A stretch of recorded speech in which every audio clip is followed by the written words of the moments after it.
So, hello friends and future officers, welcome to our channel that is Unite Education। और जैसा कि हमने पहले कहा था कि किसी भी एग्ज़ाम के किसी भी सब्जेक्ट को अच्छे तरीके से मास्टर करने के लिए सिलेबस और previous year question papers are the heart and soul of that particular subject. तो उसी कड़ी में हम आज इंडियन पॉलिटी के previous year question papers discuss करने वाले हैं CAPF के फ्रॉम 2014 टू 2019। तो हम इस वीडियो में ये देखेंगे कि ऑन एन एवरेज कितने सवाल हर साल आ रहे हैं, किस तरीके के सवाल पूछे जा रहे हैं और कैसे पूछे जा रहे हैं। तो अब हम इस चीज़ में देखते हैं कि ऑन एन एवरेज कितने सवाल आते हैं। तो जैसा कि आप इस ग्राफ में देख सकते हैं कि 2014 में 17 सवाल आए हैं, वहीं 2015 में भी 17 सवाल आए हैं, 2016 में भी 17 सवाल आए हैं, 2017 में 12 सवाल आए हैं और अभी तक अगर 5 सालों में देखें तो सबसे ज़्यादा सवाल 2018 में आए हैं जो कि हैं 20 और 2019 में 10 सवाल आए हैं। तो ऑन एन एवरेज पिछले 5 सालों में 93 क्वेश्चंस पूछे गए हैं। तो पर ईयर का जो एवरेज है वो 18.6 निकल के आता है। लेकिन ऑन एन एवरेज अगर देखा जाए तो हर साल 17 से 20 क्वेश्चंस आने का एक एवरेज है। तो इसका मतलब है 34 टू 40 मार्क्स सिर्फ पॉलिटी को एट्रीब्यूट हो रहे हैं। तो इसलिए हमारे लिए पॉलिटी बहुत इंपॉर्टेंट बन जाती है। तो अब हम स्टार्ट करते हैं कि 2014 में कितने सवाल आए, कैसे सवाल आए, कहाँ से पूछे गए, बेसिक पूछा गया या फिर डेप्थ में पूछे गए।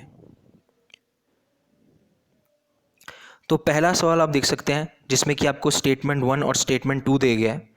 तो इसमें सबसे पहले नज़र आपकी गई है राज्यसभा पे। तो अब अगर इसको आप पढ़ेंगे तो ये क्वेश्चन जो है वो राज्यसभा से रिलेटेड है। तो अभी जो ये स्लाइड्स हैं मैं उसमें सिर्फ आपको एक इम्पॉर्टेंट टॉपिक बताता जा रहा हूँ और ये बताता जाऊँगा कि ये बेसिक सवाल है कि ये डेप्थ में है। तो आपको एक पेपर और पेन लेके बैठना है जिसमें लिखना है कि हाँ राज्यसभा से सवाल आ रहे हैं, बेसिक भी आए हैं और डेप्थ में भी आए हैं। तो इस तरीके से हम टॉपिक को भी देखेंगे कि किस तरीके से वो सवाल आ रहे हैं। उसमें है क्या ये मत देखिए कि अब आगे क्या पूछा था, Rajya Sabha is not subject to dissolution and the members enjoy a tenure of 6 years। इतना अभी हमें नहीं देखना है। अभी हमें सिर्फ ये देखना है कि वो टॉपिक बेसिक से पूछा गया है या डेप्थ में पूछा गया और कौन सा टॉपिक पूछा गया। तो पहला है राज्यसभा। और अगर इस हिसाब से मैं बोलूँ तो ये एक बेसिक नॉलेज है, राज्यसभा के बारे में आपको ये पता होना चाहिए। लेकिन क्या वो आर्टिकल है या नहीं है, तो यहाँ कहीं ना कहीं आर्टिकल का भी रोल इंपॉर्टेंट बढ़ जाता है। लेकिन उन्हीं आर्टिकल्स का जो कि इंपॉर्टेंट है या फिर जो कि इंपॉर्टेंट कंपोनेंट से एसोसिएटेड है। जैसे कि राज्यसभा एक बहुत इंपॉर्टेंट पिलर है हमारी लेजिस्लेटिव ऑर्गन्स का, तो इसलिए यहाँ पे आर्टिकल पूछा गया है। दूसरा को जो क्वेश्चन है, अब जैसे आपने देखा तो देखा क्या, इम्पीचमेंट प्रोसीजर। तो अब इम्पीचमेंट प्रोसीजर किसका होता है कि भाई प्रेसिडेंट का होता है। तो अब इसमें पूछा गया है कि इम्पीचमेंट प्रोसीजर क्या है, किसके लिए अवेलेबल है, कौन से ग्राउंड्स पे होता है, कहाँ इनिशिएट किया जाता है। तो इस तरीके से जब ये देखा गया है तो ये एक मैं बोलूँगा आपको थोड़ा सा डेप्थ वाला क्वेश्चन है, ठीक है। और ये प्रेसिडेंट से आता है। तो दूसरा हमारा टॉपिक क्या हुआ, प्रेसिडेंट। तो पहला हमारा राज्यसभा, दूसरा हमारा प्रेसिडेंट। तो ये आप टॉपिक लिखते जाइए कि पहला टॉपिक मैंने राज्यसभा देखा, फिर मैंने प्रेसिडेंट देखा। तो अब ये मत सोचिए कि अभी ये अगर आपको लग रहा है थोड़ा कंफ्यूजिंग हो रहा है कि इसको मैं बेसिक में डालूं कि डेप्थ में डालूं, वो मत सोचिए, आप खाली टॉपिक लिखते जाइए। अब तीसरा क्वेश्चन जो है, which of the following does not. तो एक चीज़ आपको ये भी ध्यान रखनी है कि नॉट पूछा गया है कि डायरेक्टली पूछा है करेक्ट कौन सा है या नॉट करेक्ट कौन सा है। तो आपसे पूछा गया है फंडामेंटल राइट्स। तो अगेन फंडामेंटल राइट आपके लिए इंपॉर्टेंट हो जाते हैं, ठीक है। अब फंडामेंटल राइट में आपसे 4 चीज़ें पूछी गई हैं। तो इसका मतलब ये डेप्थ दिखा रहा है कि क्या ये चीज़ें उसमें हैं, मतलब इनमें से कौन सी चीज़ है और कौन सी नहीं है, ठीक है। क्वेश्चन को किस तरीके से करना है, किस तरीके से अप्रोच करना है, उसके लिए हम अलग से लेसन निकालेंगे। वो हम शायद हो सकता है कि जब अपन एक बार पूरे सारे टॉपिक्स को कवर कर लें उसके बाद में निकालेंगे। तो इससे हमको क्या टॉपिक मिलता है, थर्ड फंडामेंटल राइट्स। अब चौथा देखिए, चौथे में क्या है, चौथे में अगेन पूछा है प्रियम्बल ऑफ द कॉन्स्टिट्यूशन। तो अगेन प्रियम्बल हमारा एक इंपॉर्टेंट टॉपिक बन जाता है। तो प्रियम्बल के बारे में अब इसमें डेप्थ में पूछा गया।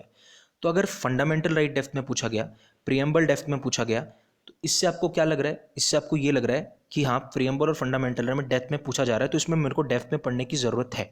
तो ये प्रियम्बल बहुत ज़्यादा इंपॉर्टेंट हो गया अपने लिए। अब आता है which of the following statement is true. अब इनमें से कौन सा स्टेटमेंट ट्रू है। तो जैसे ही आप नज़र मारेंगे तो आपको क्या लिखेगा कि पंचायत सिस्टम। तो अब हम आपके लिए पंचायत सिस्टम बहुत इंपॉर्टेंट है। अब इन चारों में आपसे पूछा गया है तो अगेन हमें डेप्थ की रिक्वायरमेंट है। तो panchayat system is the next important topic for us. Then उसके बाद में अर्बन लोकल बॉडीज। अब एक तो क्या था, 73rd और 74th अमेंडमेंट वैसे ही इंपॉर्टेंट है, और क्योंकि 73rd अमेंडमेंट हमारा पंचायती राज इंस्टीट्यूशन से रिलेट करता है और 74th हमारा अर्बन लोकल बॉडी से, तो अगेन उसमें थोड़ा डेप्थ में पूछा गया 3 पॉइंट्स, तो अगेन ये हमारे लिए इंपॉर्टेंट बन जाता है 73rd and 74th amendment act. फिर अब देखिए, मैंने आपको भी पहले ही बोला था कि प्रेसिडेंट अपने लिए बहुत इंपॉर्टेंट है। उसी साल में दूसरा क्वेश्चन है प्रेसिडेंट से, which of the following statement are correct regarding the election of the president of India. तो अब इसमें क्या है क्या नहीं है वो छोड़िए, वो आपको देखना पड़ेगा, लेकिन देखो डेप्थ में भी पूछ रहे हैं, क्योंकि 4 चीज़ें पूछी हैं तो डेप्थ में भी पूछ रहे हैं। तो अगेन प्रेसिडेंट इज इंपॉर्टेंट, तो जिसके ज़्यादा क्वेश्चंस आते जा रहे हैं उस पर आप प्रायोरिटी मार्क कर दीजिए, जैसे स्टार मार्क कर दिया या फिर कुछ ऐसा मार्क कर दिया, लेकिन अगर लिखना है तो लिख भी लीजिए।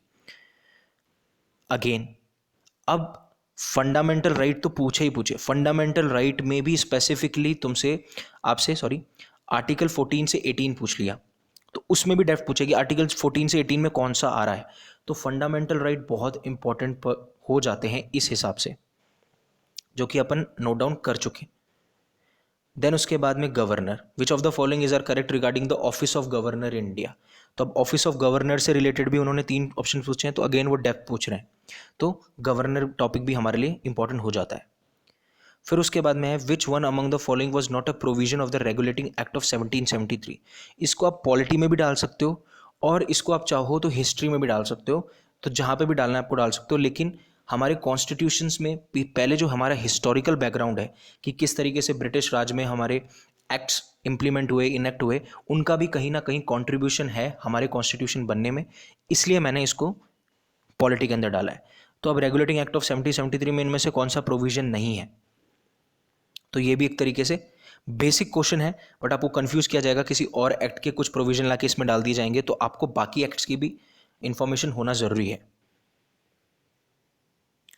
विच of the following statement related to money bill is not correct. तो money bill again is an important topic, तो आप देख लीजिए कि मनी बिल भी एक बहुत इंपॉर्टेंट टॉपिक है, तो इसको लिख लीजिए कि money bill is also an important topic.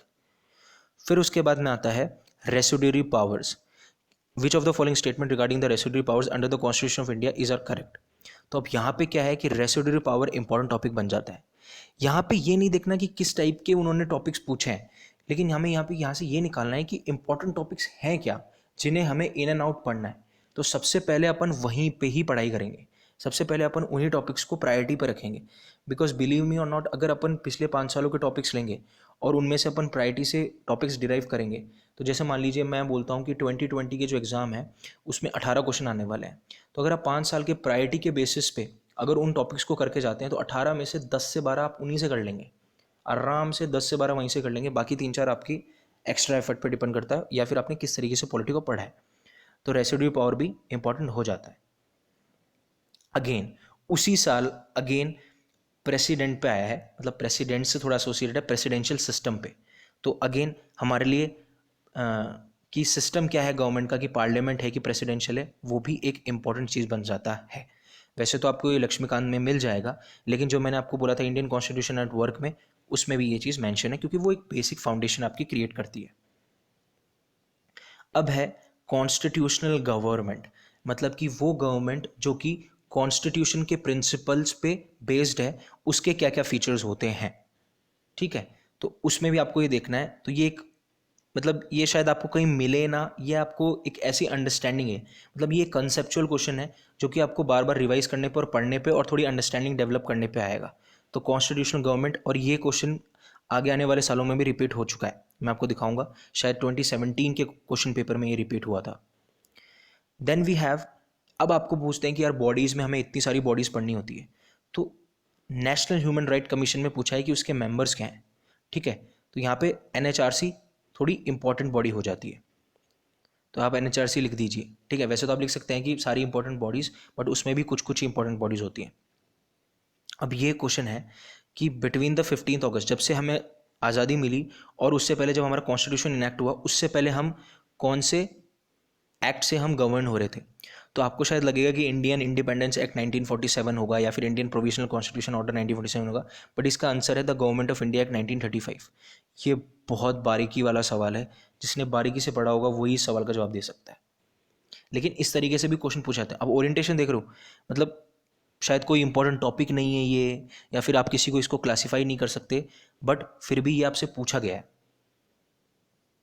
तो अभी हमने 2014 के क्वेश्चंस देखे, अब हम 2015 के देखेंगे। मतलब 2014 में हमें काफ़ी सारी चीज़ें पता चली। फंडामेंटल राइट इंपॉर्टेंट है, प्रेसिडेंट इंपॉर्टेंट है, मनी बॉल इंपॉर्टेंट है।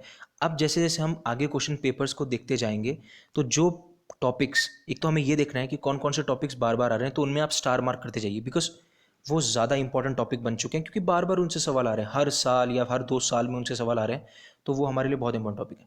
और अगर कुछ और नए टॉपिक ऐड हो रहे हैं तो वो आपको लिखते जाना है, ठीक है। तो स्टार्ट करते हैं 2015 का। तो अब आया है the setting up of the inter state council in 1990।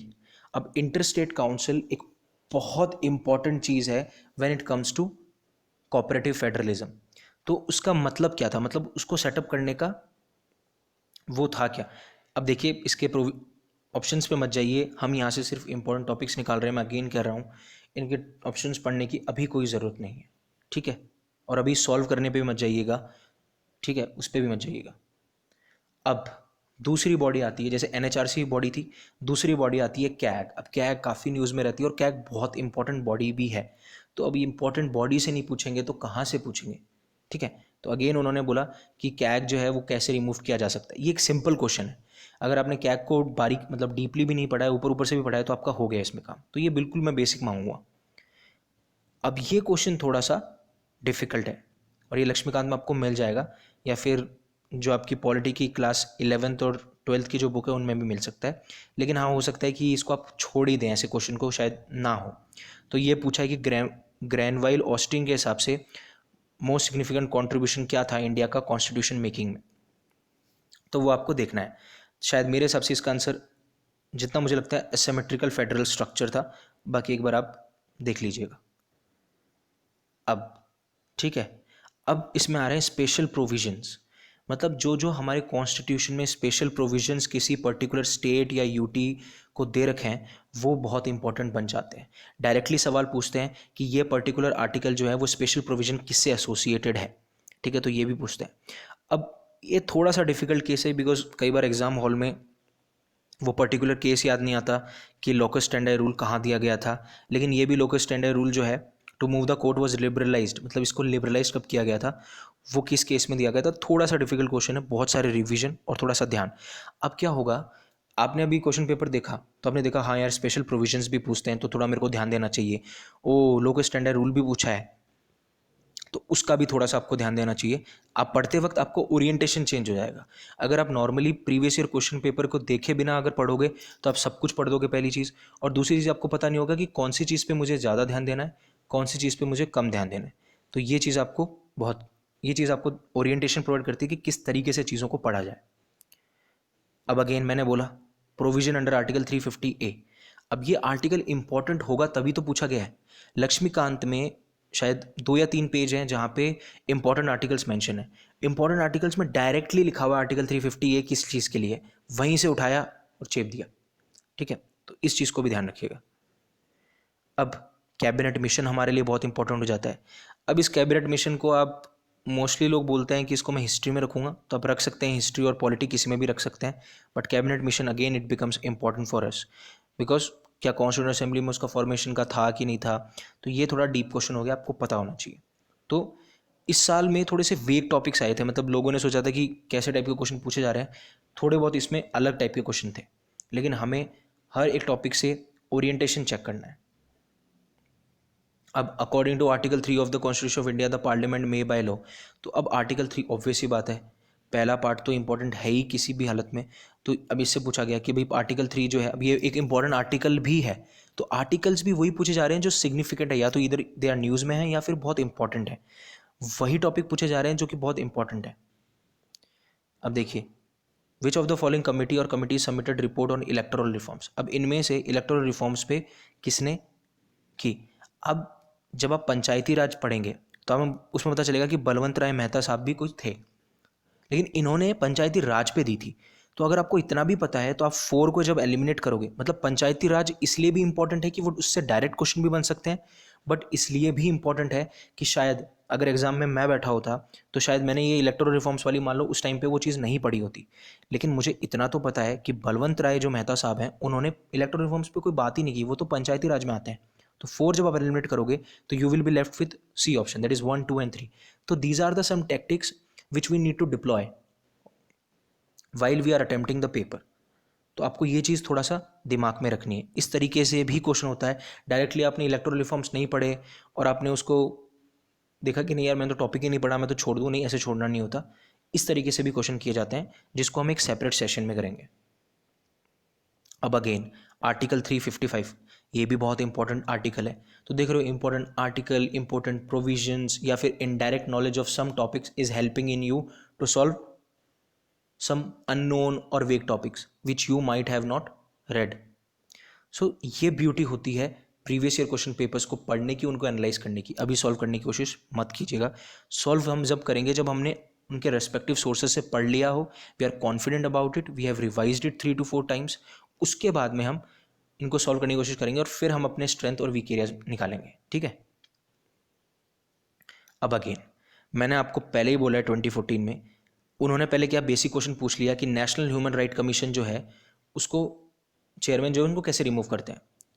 अगर आपने पिछले साल नेशनल ह्यूमन राइट कमीशन पढ़ा होता 2014 वालों ने, जिन्होंने नहीं निकाल पाए जो भी हैं, तो उनका क्या सीन होता, वो अगली बार नेशनल ह्यूमन राइट कमीशन पढ़ के आते एंड दे उनका ये सवाल सही हो जाता।